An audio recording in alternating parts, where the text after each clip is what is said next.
할렐루야.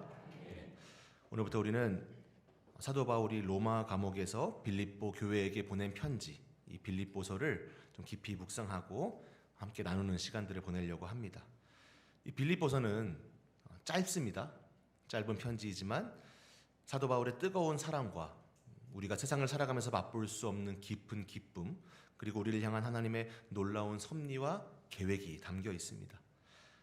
우리는 고난 속에서도 흔들리지 않는 믿음의 비결을 배우려고 하고요. 우리 삶 속에서 하나님이 시작하신 이 선한 일이 그리스도 예수의 날까지 어떻게 온전히 이루어지는지를 확인하는 그런 귀한 깨달음의 시간 되시기를 간절히 소망합니다. 여러분, 손편지를 받아보신 적이 있습니까?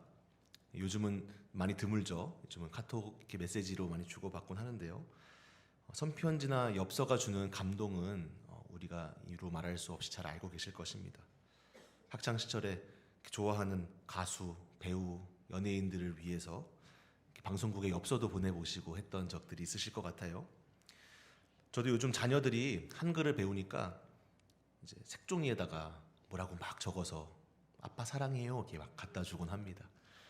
넘치도록 많은 색종이지만 그 색종이를 받게 되면, 편지가 적혀 있는 색종이를 받게 되면 그것은 그냥 종이가 아니게 되죠. 그 안에 담긴 자녀들의 사랑 또 마음들이 담겨 있는 특별한 편지가 됩니다. 그런 마음을 담은 고백이 전해지게 되는 것이죠. 오늘 우리가 함께 살펴본 빌립보서의 말씀이 그렇습니다.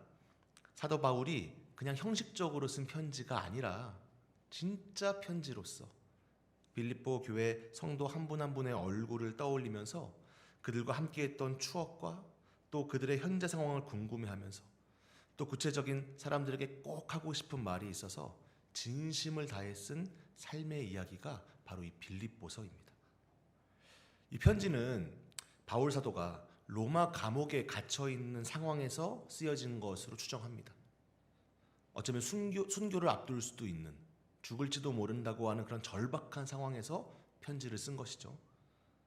그런 힘겨운 상황 속에서 이 바울은 빌립보 교회가 보내준 재정적인 지원에 대해 감사해야 하는 마음을 담아서 편지를 썼습니다. 근데 좀 더 이 편지를 들여다보면요, 이 편지의 진정한 목적은 단순히 감사 인사를 전하는 것 너머에 다양한 이야기들이 담겨 있습니다. 이 편지에는 현재 바울이 자신이 투옥되어 있는 현실적인 문제, 또 예수님을 믿는다는 이유로 세상의 수많은 세력으로부터 환난을 당하고 있는 빌립보 교인들의 고통, 또 이 편지를 전달하러 온 귀한 동역자 에바브로디도가 심각한 병에 걸려 사경을 헤맨 이야기 등 모든 현실적인 이야기들이 이 빌립보서에 담겨 있다는 것이죠. 정말 놀라운 점은요, 이 모든 고난과 염려 속에서 이 사도 바울이 편지 자체를 통해 말하고자 하는 바가 있다는 것이에요. 그것은 바로 기쁨입니다. 그래서 빌립보서를 흔히 기쁨의 서신이다라고 이야기해요. 근데 기쁨은 단순히 우리가 막 상황이 좋아서, 운이 좋아서 맞이하는 그런 긍정적인 감정을 넘어섭니다. 사도 바울이 감옥에 갇혀 있는, 어쩌면 죽을지도 모른다고 하는 그 숱한 고난 가운데서 고백했던 이 기쁨은 세상이 결코 줄 수 없는, 오직 하나님께서만 주시는 영적인 기쁨을 말한다는 것이에요. 사랑하는 성도 여러분, 인생을 살아오면서 많은 일들을 겪으셨을 것입니다. 몇몇 분들은 정말 온갖 풍파를 겪고 수많은 어려움을 이겨내셨을지도 모르겠습니다. 때로는 앞이 보이지 않는 절망 속에서, 때로는 마음 아픈 일을 겪으면서도 우리를 붙잡아 주시고 다시 일어서게 하신 하나님의 은혜를 우린 분명히 경험했습니다. 바울 사도 역시 그랬습니다. 감옥이라고 하는 절망적인 상황 가운데서도 그는 주님 안에서 기뻐하며 빌립보 교회를 향한 깊은 사랑과 확신을 오늘 표현합니다. 이 기쁨은 세상의 조건이나 환경에 좌우되는 것이 아니라 오직 하나님께서 주시는 영적인 기쁨이기 때문입니다. 사랑하는 성도 여러분, 주님께서 주시는 그 영적인 기쁨이 가득한 오늘 모든 수요 예배자들 되시기를 간절히 축원합니다. 우리 빌립보서 1장 1절의 말씀을 한번 한 목소리로 봉독하도록 하겠습니다. 그리스도 예수의 종 바울과 디모데는 그리스도 예수 안에서 빌립보에 사는 모든 성도와 또한 감독들과 집사들에게 편지하노니. 아멘. 이 진짜 편지는 바울의 독특한 자기소개로 시작합니다. 오늘 그는 자신의 권위를 나타내는 사도라는 표현이 아니고요, 종이라는 표현을 써요. 종. 다른 편지들에서는 사도인 바울이라고 소개하지만 이 빌립보서에서는 종이라고 한다는 거예요. 오늘 함께 읽지는 않겠지만 2장 7절에 보면요, 빌립보서 2장 7절에 보면 예수님께서 자신을 낮춰 종의 형체를 가지셨다라고 하는 말씀이 있습니다. 지금 바울이 소개하는 건 이와 같아요. 예수님처럼 자신을 낮춰서 빌립보 교인들과 섬김의 연대를 이루려고 하는 그 바울의 진심이 담겨 있다는 것입니다. 이 편지를 받는 이들은요, 그리스도 예수 안에 있는 빌립보에 사는 모든 성도들이라고 오늘 바울은 이야기합니다. 성도가 무엇입니까? 여러분들은 성도를 무엇이라고 생각합니까? 우리에게 성도는 직분으로 좀 이해하기 쉽죠. 집사가 되기 전 단계처럼 여겨지곤 합니다. 우리 신세교회 청년들은 30살이 되면 청년부를 졸업하고 이제 집사의 직분을 받게 되는데요, 몇몇 청년들이 이런 얘기를 해요. 저는 아직 집사하긴 이른 것 같아요. 저는 성도로 머물래요 라고 해요. 성도도 다를 게 없습니다. 성도는요, 하나님께서 특별히 불러 거룩하게 구별하신 하나님의 백성을 이야기합니다.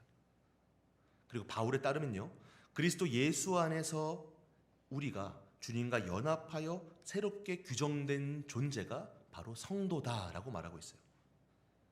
세상 가운데 속해 있지만 하나님의 자녀로 부름받고 주님 안에서 새롭게 태어난 존재라는 것입니다. 오늘 말씀을 사모하며 모인 우리들도 권사님, 장로님 등 직분자 이전에 거룩한 성도입니다. 우리 옆에 계신 분에게 한번 말해볼까요? 우리는 거룩한 성도입니다. 우리는 거룩한 성도입니다. 아멘. 입술의 고백이 우리의 삶의 고백이 되길 소망합니다. 이어지는 2절에서 바울은 또 인사말을 전합니다. 우리 2절 말씀도 한번 읽어볼까요? 하나님 우리 아버지와 주 예수 그리스도로부터 은혜와 평강이 너희에게 있을지어다. 아멘. 바울 당시에 이 서신서의 주된 특징 중에 하나는 기뻐하라라고 하는 그런 표현을 통해서 안부를 전했다고 합니다. 근데 오늘 바울은 무엇이라고 말하냐면요, 은혜와 평강이 있기를 소망한다라고 해요. 은혜와 평강이 있을지어다라고 말한다는 거예요. 이 은혜와 평강이 뭐냐면요, 하나님 아버지와 주 예수 그리스도로부터 오는 무조건적인 사랑과 선물인 은혜, 그리고 이 평화는요, 구약에서 말하는 샬롬과 같이 하나님과의 관계, 모든 것이 회복되는 평화를 의미합니다. 그러니까 이 은혜와 평강은 세상이 줄 수 없는, 우리를 구원하고 어떤 폭풍 속에서도 지켜줄 영원한 기쁨의 원천 같은 것이라는 것이에요. 말씀은 오늘 바울의 그 축복의 인사말을 여기 있는 우리 모두에게도 전하고 계신 줄로 믿습니다. 이 가운데 혹시나 삶의 무게, 또 걱정, 근심, 염려로 인해서 마음의 평화를 잃은 분들이 계신다면, 어려운 분들이 계시다면 오직 하나님 아버지와 주 예수 그리스도께로부터 오는 이 은혜와 평강이 가득하기를 간절히 소망합니다. 이제 바울 사도는 인사말을 넘어서 이제 빌립보 교회에 향한 자신의 깊은 마음을 기도로 표현합니다. 3절과 4절 말씀인데요, 우리 한번 화면을 보시면서 제가 새한글 성경이라고 하는 성경의 번역을 준비했거든요. 우리 한번 한 목소리로 한번 읽어보겠습니다. 나는 여러분을 떠올릴 때마다 나의 하나님께 감사드립니다. 여러분 모두를 위해 내가 매달려 기도할 때마다 언제나 그렇게 합니다. 기쁨으로 매달려 기도하면서요. 아멘. 좀 더 현대어를 읽다 보니 바울의 생생한 마음들이 전해지는 것 같습니다. 바울은 이처럼 감옥에 갇혀 힘들고 어려운 상황 속에서도 빌립보 성도들을 생각합니다. 그때마다 어때요? 감사와 기쁨으로 하나님께 기도한다고 이야기하죠. 여기서 바울은 하나님을 나의 하나님이라고 표현해요. 하나님과의 친밀한 관계에서 나오는 바울의 진솔한 고백입니다. 그리고 그 친밀하신 하나님께 바울은 어려운 상황에도 불구하고 염려나 걱정 대신 감사를 먼저 아뢰입니다. 어떻게 감사할 수 있습니까? 하나님과 친밀하기 때문에, 하나님의 임재 안에서 세상의 염려로부터 자유로운 그런 고요한 마음이 생겨나는 것이죠. 우리도 새로운 일을 시작할 때나 또 도전할 때, 혹은 자녀들의 삶의 문제들을 듣게 될 때, 손주들에 대한 얘기를 듣게 될 때 걱정, 근심이 참 많은 줄로 압니다. 세상은 우리를 불안하게 하죠. 그 불안을 요동치게 합니다. 근데 우리가 살아온 지난 날을 좀 돌아봐도, 저만 해도요, 대부분의 일이 지나고 나면 어떻습니까? 많은 일들이 지나고 나면 별거 아닌 일들이 참 많습니다. 그러니까 돌이켜보면 하나님께서 베풀어 주신 은혜와 감사 덕분에 내가 이렇게 살아올 수 있었구나 라고 고백할 수 있게 된다는 것이죠.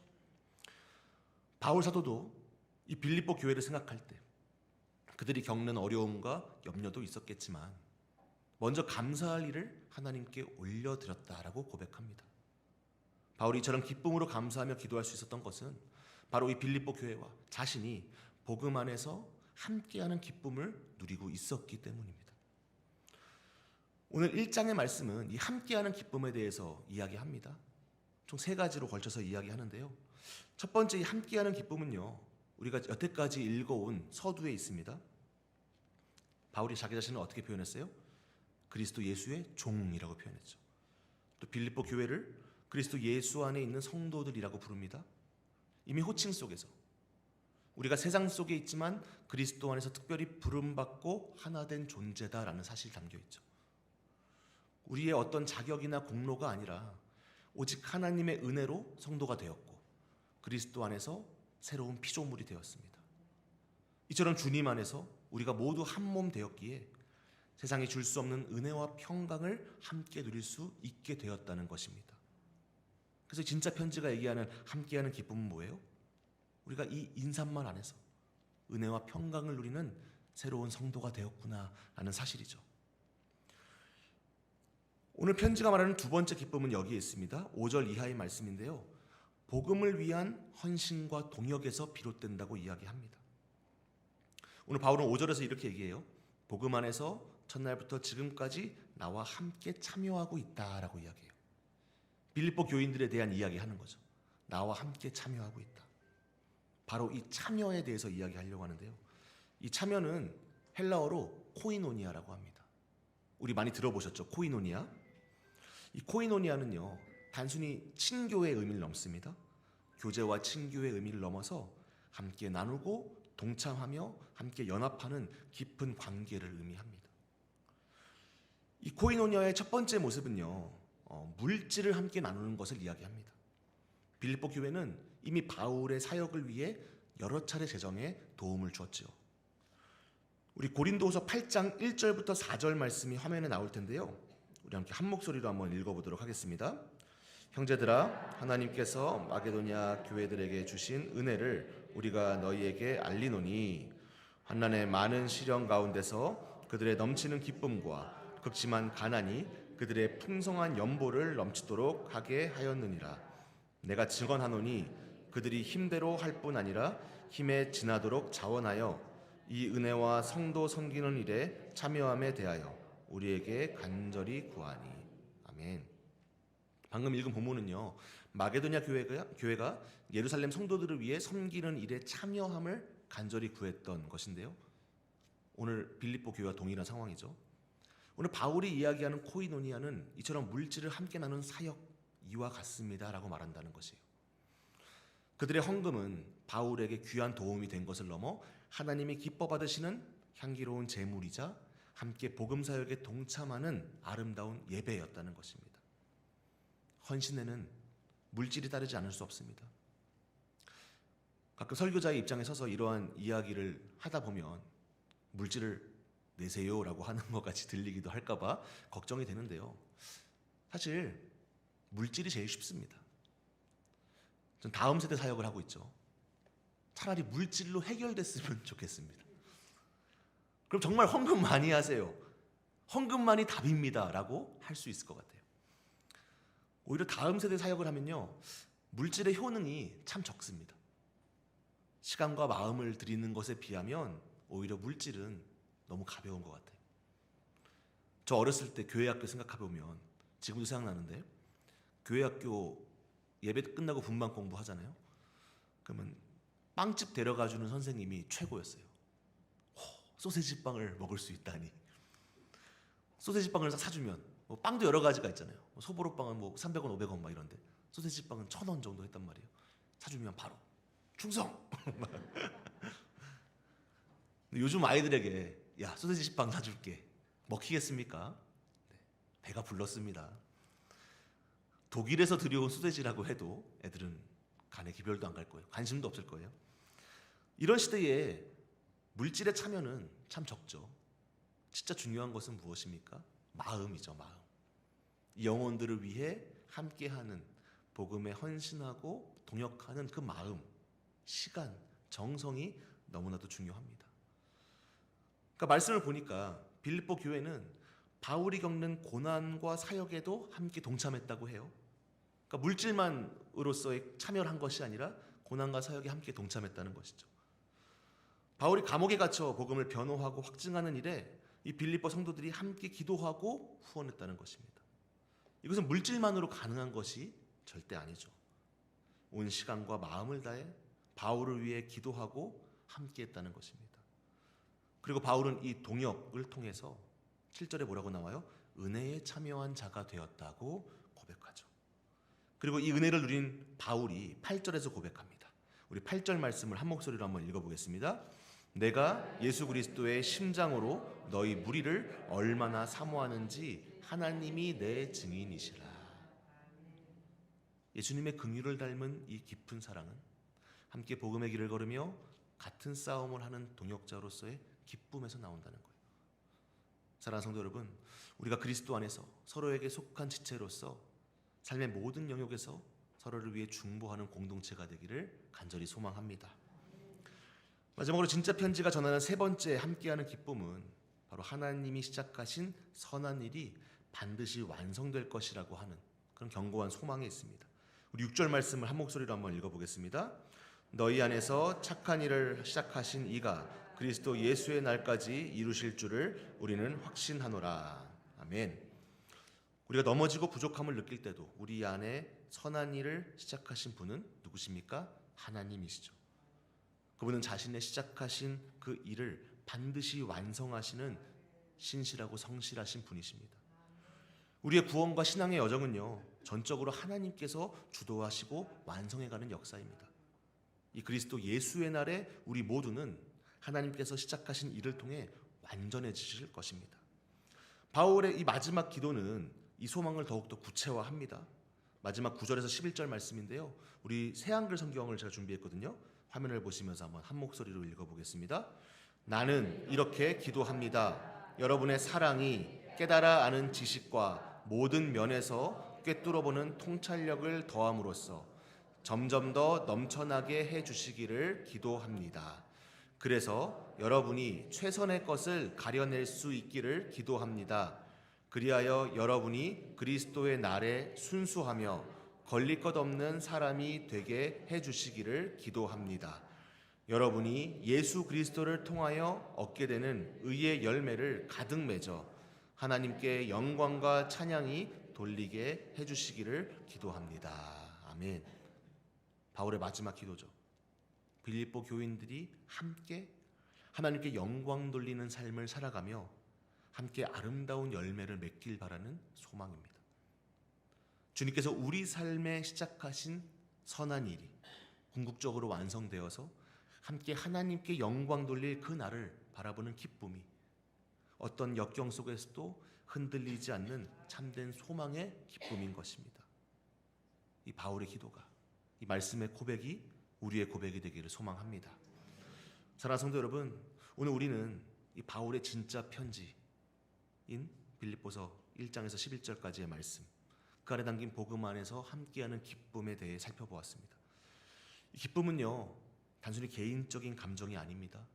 예수 그리스도 안에서 하나 되고 복음을 위해 함께 헌신하고 동역하면서 하나님께서 시작하신 선한 일의 완성을 함께 소망하는 깊은 코이노니아에서 오는 것이었습니다.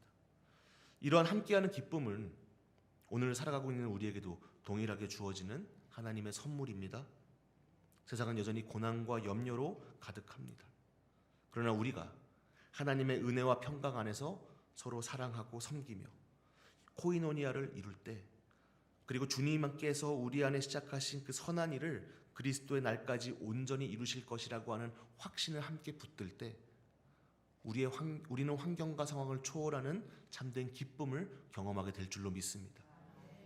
그 은혜의 기쁨을 누리게 되는 우리 신세익교회와 모든 신세익교회 성도님들 되시기를 간절히 소망합니다. 기도하겠습니다.